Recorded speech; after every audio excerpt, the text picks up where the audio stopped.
Start with an opening statement from Coach. Whew, that was a lot. Thanks for being here. Appreciate our fans coming out.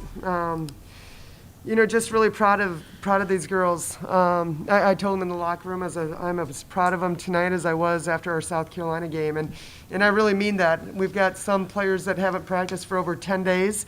We've got some that haven't practiced the last 5. And, nobody's practiced for the last 5, and there's a handful that have been out for 10. And so, I knew it was going to be kind of clanky.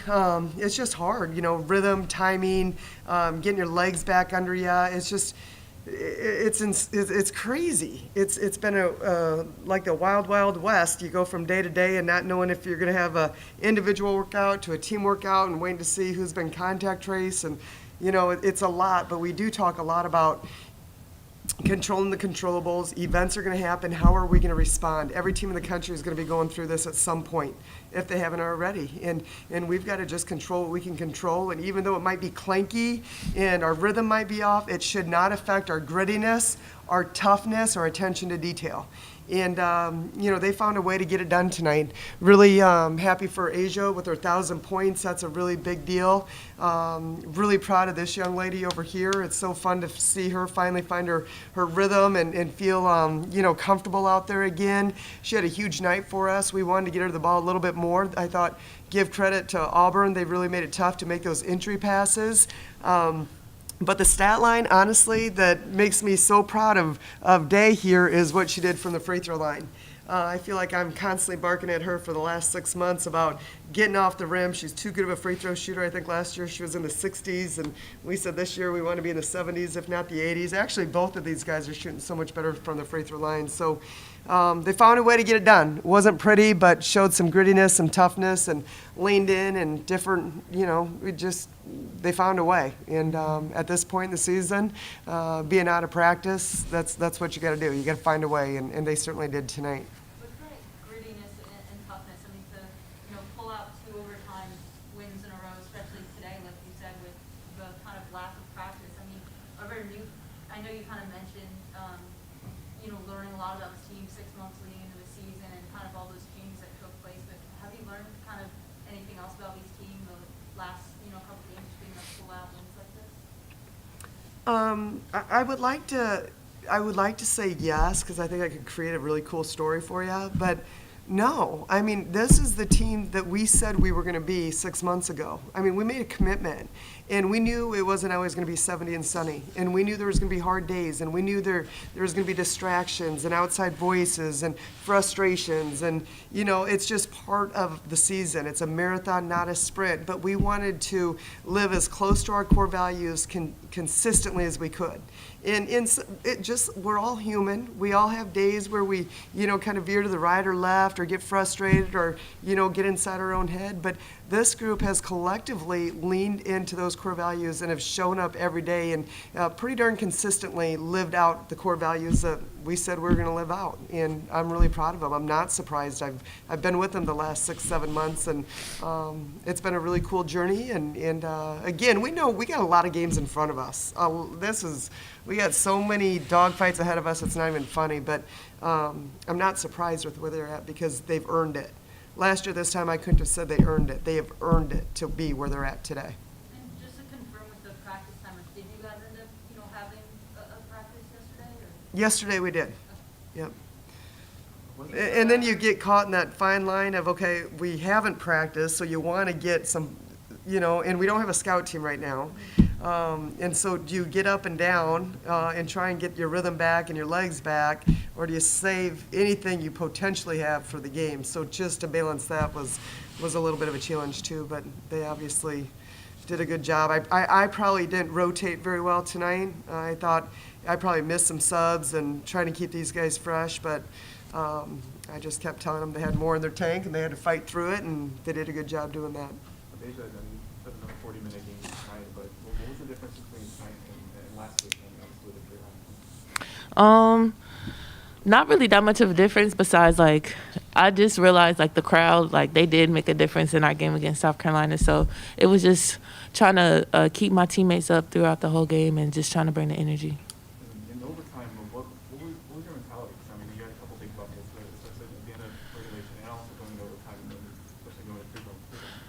We just like to emphasize like using our defense to get our offense going. So just using our defense and just getting a rebound and making sure I chin the ball and then getting down on the floor on offense. Coach, can you talk about some of the defensive stuff? I mean, obviously with the offense, was a lot of sync in the first half, but I mean, holding Auburn to 38% of the floor, what kind of positive do you take from that? Well, for the most part, now not every possession, for the most part, I thought we did a good job of taking away their transition. I think they're really dangerous in transition. I don't know how many live ball turnovers they scored on. That was an issue for us. That's when those are hard to defend. Those are hard to guard transition defense when they're live ball turnovers and they're going the other direction. You can defend off missed shots, but turnovers make it a little bit more challenging. And they had some breakaways on us, but I thought for the most part we did a really good job taking away their transition. I thought we did, for the most part, did a good job keeping them off the free throw line. And again, there's limited prep in this too, right? When you're out and you don't have your team together. But, I thought early we missed some rotations with some of their action, but I thought we made the adjustments. And probably the thing, the maturity on our team, I'm so proud of. Their intentional communication during dead ball situations when we can't be a part of it, and trying to find part of the solution and how we fix something that wasn't working, or we missed a switch on a ball screen action or a rub cut or whatever.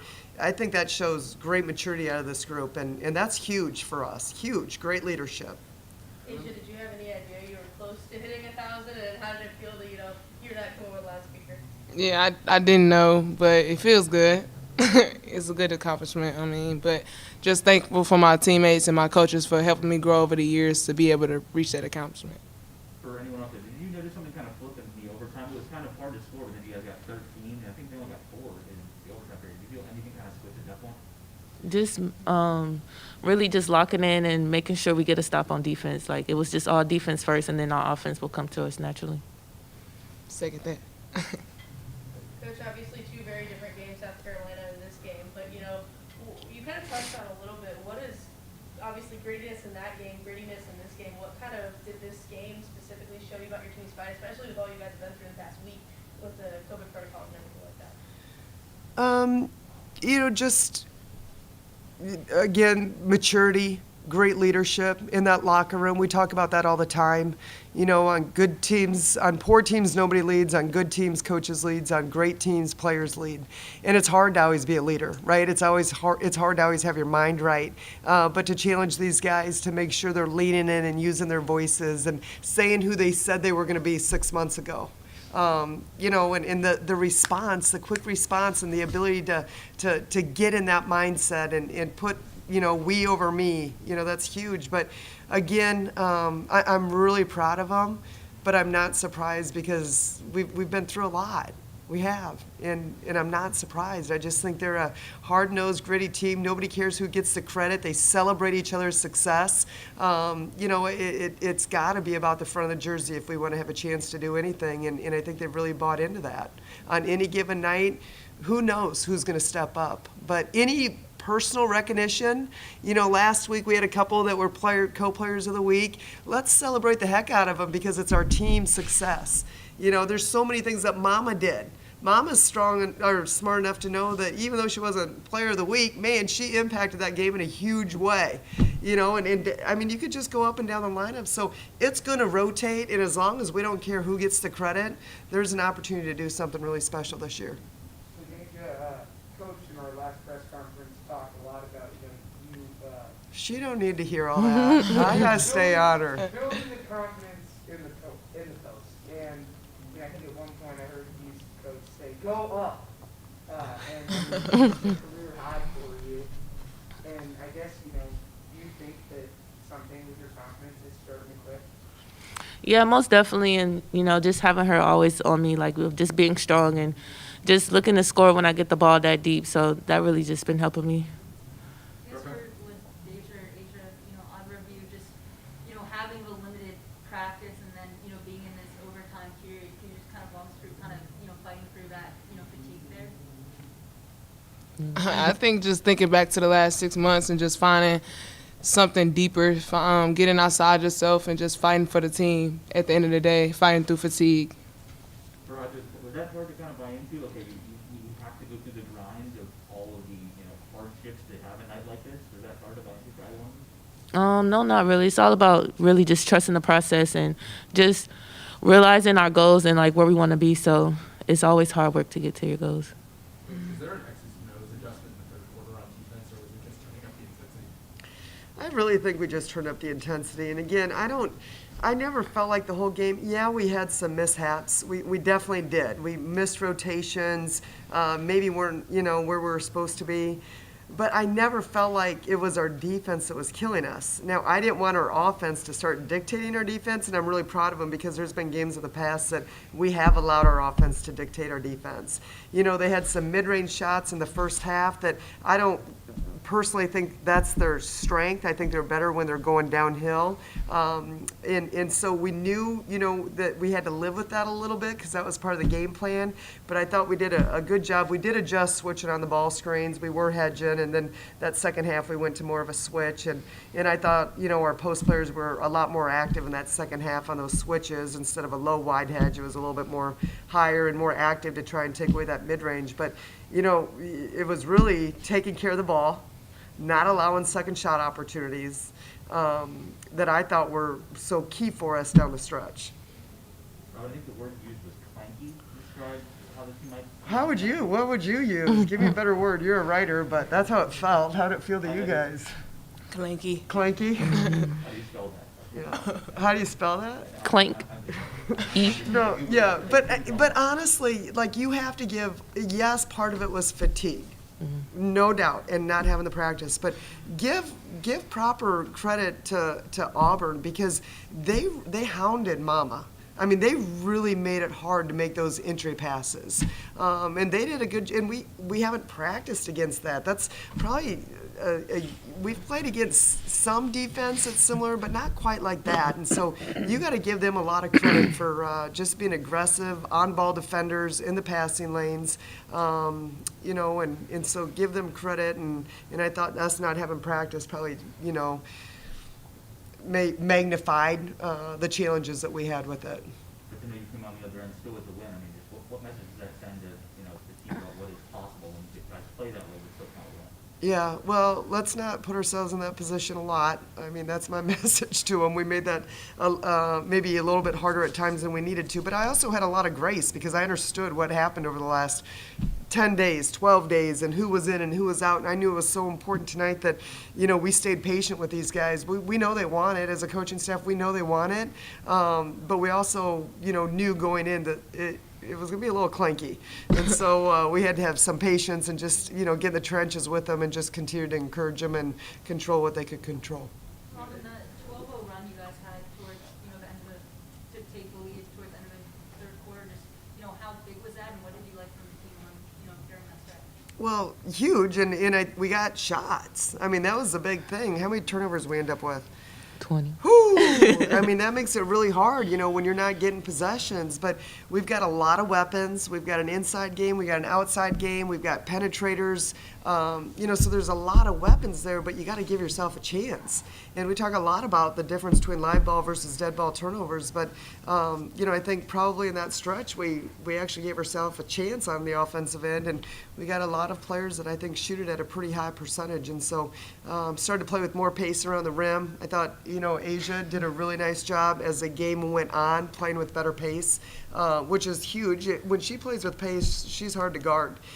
She's either going to draw a double and be able to transfer the advantage, or, she's unguardable. When we have opportunities to get the ball inside, and then our shooters, maybe, legs weren't quite in it tonight on that 3 ball, but I think the biggest key in that stretch was obviously just giving ourselves a chance to score the ball. When you look at 1,000 career points, you only halfway through your junior year, do you think about what kind of statements and what kind of milestones you want to reach as a player in the league? I try not to think too much about it, just try to play the game. And I guess whatever comes. But I just try to stay in the moment with that kind of stuff and those accomplishments. What would it mean to pick up this year and then go forward to your senior year with a tournament trip? I don't want to look too far ahead, but Yeah, taking it game by game, but just, you want that as a player. Like, you want to be on that stage. You want to experience that with your team. So, yeah, I'm looking forward to it. But not looking ahead. Not looking ahead. Taking the days that I've heard of Coach Pingeton really laud Mama's efforts whenever we've had these talks. I want to hear from you guys. What does she bring to the floor, and how does she improve you guys? Well, we always know, like, she's going to give us a lot of effort on defense. And, like, whenever she gets frustrated, we just try to keep her up and, you know, just try to be, like, just her big sister and just whenever she needs us, we got her. Mama's a little bit of a perfectionist, and it's very easy for her to get down on herself. But she is so good and can impact the game in so many ways. And so, you know, one of the things I thought we did a really good job of against South Carolina is just there was zero time for deflation. And, you know, today when we were fatigued, I thought deflation's, you know, we teetered with it a little bit. But I thought these guys did a great job. They all do, of building each other up and really being confidence builders into each other. Robin, now, you know, for 5 straight games, you guys have held opponents under 30% shooting from deep. What do you like about the way your team is, you know, defending the young ball? We gotta get a lot better. We do. We've got to be better. And you know, it's hard when you're not practicing, right? It's hard. But what I do like is our grittiness. I like our communication. I like our intentional communication. When there's dead ball situations, their ability to talk each other through it. You know, we've had some really good stretches, some really good possessions, some really good quarters. But I do think there's another level that we can take our defense to. Robin, I know before SEC play started back in December, before the Illinois game, I remember you mentioning that turnovers are going to bite you in the butt when it comes to SEC play. I mean, is there a different way to kind of approach the turnovers and limiting those in different ways? Well, let me go back to our defense. I'm going to say one thing about this real quick. I do think this team's done a phenomenal job of following scouting reports this year. I think they've invested in film. I think they've talked through the scout. I think they have a good understanding of how we're guarding things. So I want to give these guys a lot of credit for that. To the turnovers, well, I think we just had 8 against South Carolina, didn't we? They're the #1 team in the country. I think there's got to be a little grace for having 10 days off. You know, it's going to be clanky. I think it's hard to simulate this kind of defense. A, when you're not practicing. B, we haven't had our scout team since, when's the last time we had a scout team? Since school ended. Huh? Since school Beginning of ended. December. Yeah, I mean, it's been a minute. So, you know, you're playing against some of the quickest, fastest, most explosive athletes in the country. And I do think this is a team that can handle it, and I think they will handle it. But I think this is a unique situation where we hadn't had a chance to go against that, and we're coming off a pretty long break. When you don't have a scout team, I mean, can you just give some insight on kind of how that changes things and how you run practice when you don't? Yeah, I think there's pros and cons about it. I think the pros are it seems like we get in a little bit better shape when we don't have the scout team because there's literally not many opportunities to sub in and out. And when you're going against a scout team, there's a lot more of the rotations. And I think they start to really compete against each other, which is great. Going against a scout team, depending upon the personnel that's there that day, you know, sometimes they're bigger, faster, stronger. They got size on you, they got quickness on you, depending upon which group of guys that we've got in on that day. And so there's definitely pros and cons both ways. But when you're not healthy and you got people in contact tracing and, you know, heck, before South Carolina, we didn't get any 5-on-5 on. Everything was 5-on-0, right? Yeah. So, I mean, it's just, you know, there's pros and cons. And again, events are going to happen, how are you going to respond, and control what you can control. When you talk about the communication that you mentioned before, you know, with dead balls and just kind of pointing out different things within the team you see in the team, is that something that you didn't necessarily see last year that's been a big improvement this year too? The what? The communication, you know, when you talk about dead balls. Huge. Last year you'd go into huddles and everybody was silent. I mean, this year they're visiting, they're talking, they're having conversations before I even get in there. I think that happens a lot in the locker room too at halftime. I mean, it's intentional communication. It's solution oriented. It's, I think, you know, I don't see anybody going on their own island, and when they do, you better believe someone's bringing them right back into the mix of it. And again, I think that's huge maturity. I think it's great leadership. I think it's, again, it's a